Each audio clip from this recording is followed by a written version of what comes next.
The baby shower cake hadn't even been cut when Eleanor Whitfield III decided to make her announcement. She stood up from her throne-like chair at the head of the garden party, crystal champagne flute in hand, and tapped it with her wedding ring. The 10-carat monstrosity she never let anyone forget cost more than most people's houses. Ladies, she announced, her voice carrying that particular brand of old money authority that made caterers freeze mid-step. I have something important to say. I instinctively placed my hand on my 7-month belly, already knowing this wouldn't end well. My husband James was inside getting more ice, missing the storm that was about to break. As you all know, Eleanor continued, smoothing her cream-colored dyer suit, the Whitfield name has graced this city's most prestigious institutions for over a century. My dear late husband, may he rest in peace, was the 8th generation of Whitfields to serve on the hospital board. My sister-in-law, Patricia, rolled her eyes from across the garden. She'd been through this speech before with her own kids. And since my son, Eleanor's voice dripped disapproval, has chosen to hyphenate his name with his wife's. That would be me. The woman who convinced her precious James to become James Whitfield Romano instead of just Whitfield. A sin apparently on par with murder in Eleanor's book. It is imperative that my granddaughter carry on the pure Whitfield legacy. She turned to face me directly. Therefore, I'm announcing here, in front of all our friends and family, that unless this child is named Eleanor Whitfield IV, she will inherit nothing. Not a penny. Not a stock. Not so much as a teaspoon from the family silver. The 30 women in my backyard went silent. Someone's mimosa glass slipped, shattering on the flagstone patio. Mother Whitfield, I started, using the title she insisted on. Surely we can discuss. There's nothing to discuss. She raised her voice, something Eleanor Whitfield I never did unless making a point. Name the baby Eleanor Whitfield IV, or you're both out of the will. I want everyone here to witness this. I won't have my legacy diluted by what? I asked quietly. By me. By my Italian heritage. By modern nonsense, she finished, though we both knew what she meant. This is my final word on the matter. My best friend Maria looked ready to throw her Prosecco in Eleanor's face, but I caught her eye and smiled. Because Eleanor Whitfield II had just made a crucial mistake. She threatened me in public. Of course, Mother Whitfield, I said sweetly, we'll name her Eleanor.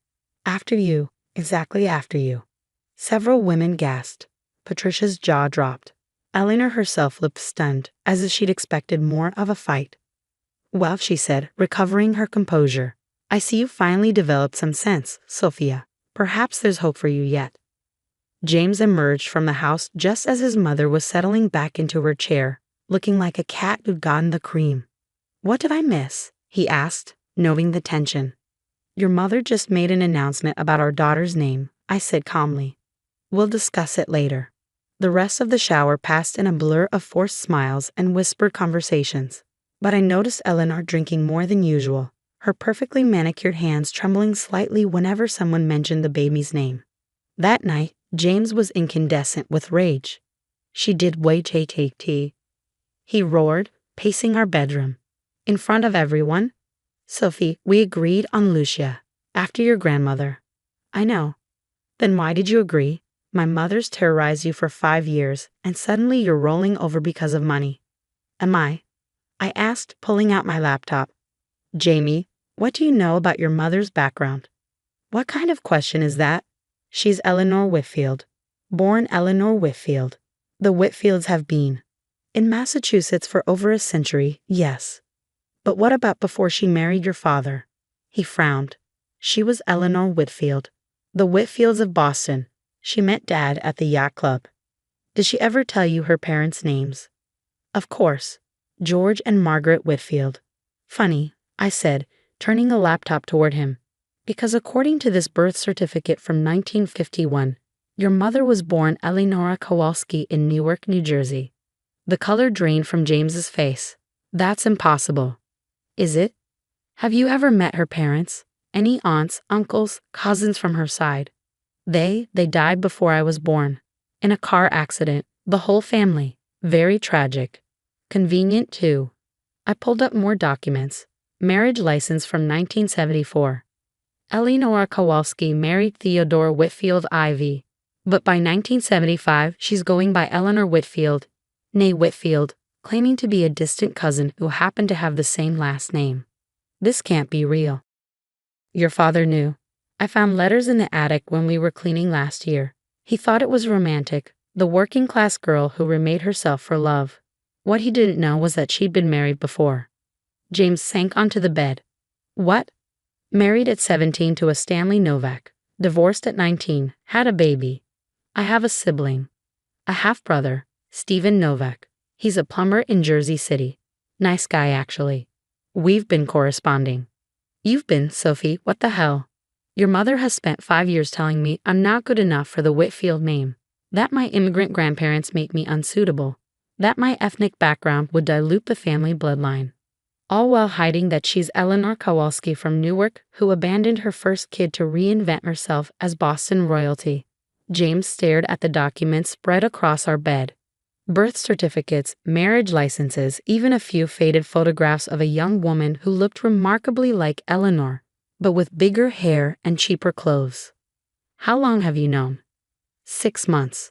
Since she made that comment at Christmas about how some people should stay in their own social circles.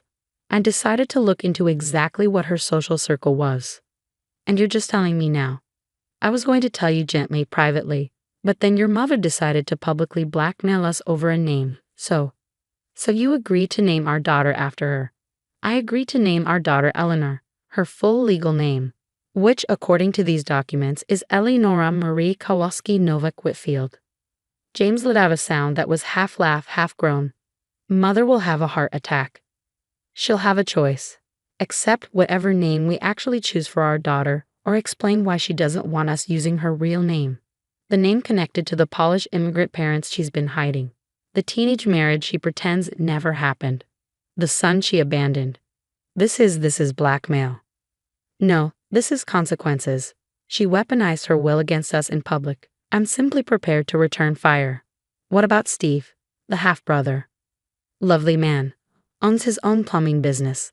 3 kids. He's actually excited to meet you if you want. He says he always wondered about his mother's other family.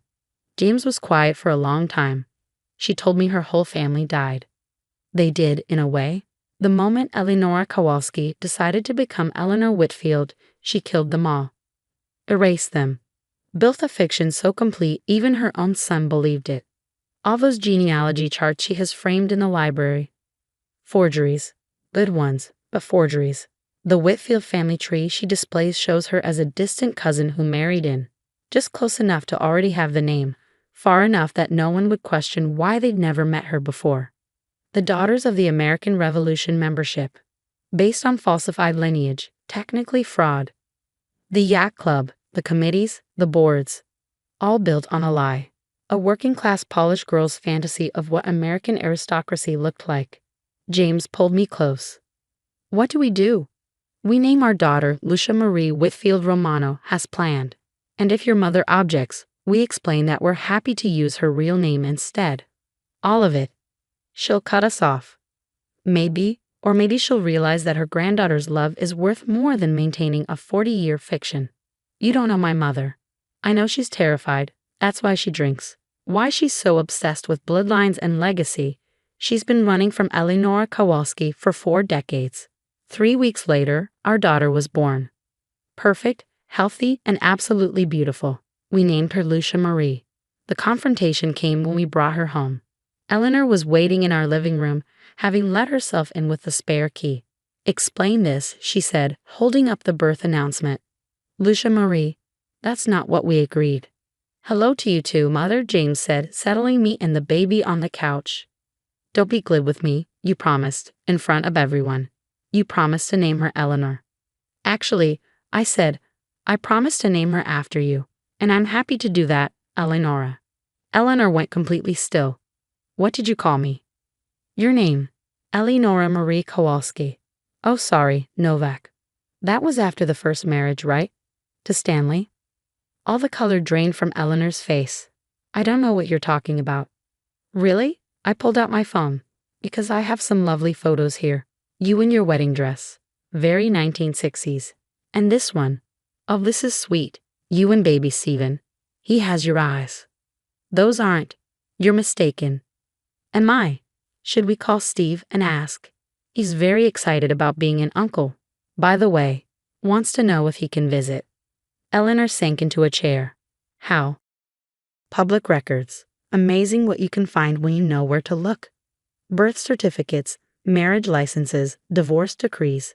Did you know the Newark courthouse digitized everything? Your whole history just a few clicks away. What do you want? Her voice was small, defeated. I want you to stop threatening us. Stop using your money as a weapon. Stop treating me like I'm beneath you because of my background. And if I don't, James spoke up, then we tell everyone. The yacht club, the DAR, the hospital board, all of it. You wouldn't? You're a Whitfield. I'm a Whitfield Romano, he corrected, and my daughter is too. We can either be a family that loves each other despite our real backgrounds, or we can be a family that destroys each other over fake ones. Your choice, Eleonora. She flinched at the name. My parents, they were immigrants, factory workers. Poor. I just wanted better. There's nothing wrong with that, I said gently. The wrong was in being ashamed of it, in hiding it, in judging others for the same background you came from. I was 18 when I met Theodore. He wouldn't have looked twice at Eleanor Kowalski. Maybe not, but he stayed with you after he found out, didn't he? He loved you for who you were, not who you pretended to be. Tears ran down Eleanor's perfectly made-up face. I haven't thought about being Eleanora in 40 years. Maybe it's time, James suggested. Steve would like to meet you. His kids would like to meet their grandmother. I can't. The scandal. Or, I offered, you could just be our daughter's grandmother. No scandal. No revelations. Just family. She looked at baby Lucia, sleeping peacefully through all the drama. She's beautiful. She is. And she'll grow up knowing exactly who she is. Italian and Polish. Working class and wealthy.